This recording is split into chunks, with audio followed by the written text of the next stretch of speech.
Using DNA to heal and treat, doctors are now able to tailor treatment of certain diseases based on a person's genome. I-Team reporter Lisa Robinson tells us how that's being done right here in Maryland with the help of a unique group of people, the Amish. As the sun comes up over the lush rolling farmlands in Lancaster, Pennsylvania, the Amish are already on the go. As cars whiz by, some are in their usual horse and buggy, others driving scooters along the town's streets to work. It's a hard-working life. I would never trade it, though. Summertime is a busy time for the farmers. They're busy out in the fields, making hay. While they shun many of the nuances of the modern world, the Amish are ironically embracing cutting-edge science. Out of respect for her religion, Susie Fisher asked that we not show her face.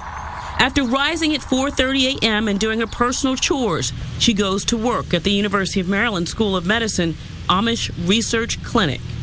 It's great. I love it. I've always wanted to be a nurse, and this, I feel, is as close as I'll ever get to being a nurse. As close as she'll get, because the Amish don't go to school beyond the 8th grade. Still, Fisher works as a liaison for the research clinic, which is making history with its groundbreaking work on pharmacogenetics and personalized medicine.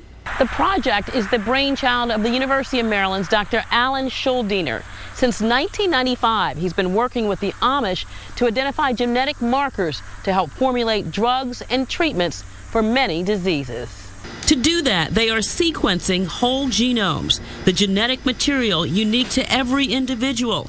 And there's a reason he chose the Amish. The gene pool all came from just a small number of founders that came over in the early 1700s. And then those genes have proliferated over 14 generations, but they haven't changed. No new genes have come in, so it's much easier to do genomic studies. I think he made a great decision picking on the Amish. When Fisher is not at the clinic preparing kits for blood draws, she's out with nurse coordinator Mary Morrissey.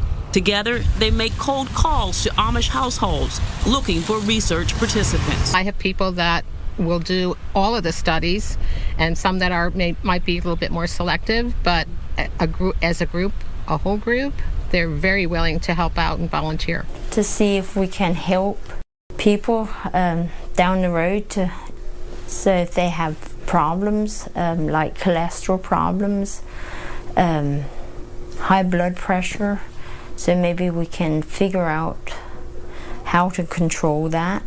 The research has led to discoveries about diabetes and heart disease, to name a few. And it has helped Dr. Shuldiner in his work with pharmacogenetics, where genetic profile can predict whether a given person will be receptive or responsive or not to a certain medicine. In studying the Amish, he found that 25% of the population carries a genetic variant that can predict who will not respond to the anticoagulant drug Plavix, also known as clopidogrel. It's a commonly and widely used blood thinner for heart disease patients. Knowing this in advance can help doctors determine what medication might work best, improving a patient's outcome and eliminating some guesswork. Now, all patients that come to the University of Maryland Medical Center Cardiac Catheterization Lab are offered a genetic test that will predict whether they will be responsive or not to clopidogrel. The Amish contributions with the Plavix study have made a difference in 50-year-old David Stark's life. It was a burning pain all the way across my chest, like somebody had a steam iron and they were ironing my chest. Stark is describing the pain he felt when he had his second heart attack in May. He had one several months before in November, had an angioplasty and stent put in, and was put on the blood thinner Plavix along with other drugs. And they found out that I had blocked the same location that I'd had the first stent put in. That's when researchers at the University of Maryland Medical Center offered David genetic testing. He would be tested for variations in a gene called CYP2C19. He is one of those 25% of the population that would be predicted genetically to be a non-responder. So they put in 2 more stents. It's the exact same place in my heart as the first stent went in, and I have been switched off of Plavix to a different anticoagulant called Effia. It would be nice if we had discovered this the first time, then I wouldn't have been going through the second heart attack.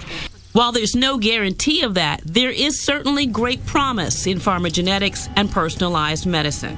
One day in the not-too-distant future, children, even newborns, will have their whole genome sequenced. That can be done literally with a drop of blood. The cost of whole genome sequencing is coming way, way, way down. Within the next year, for less than $1,000, a whole genome of a newborn can be sequenced. That would be used to inform doctors for the rest of their lives the diseases they are susceptible to and the therapies that will work best to treat their specific diseases. For Fisher and other Amish who are traveling this path of modern medicine, they will tell you they do it to help mankind. They do it for humanity, and they are able to mix science with their most fundamental beliefs.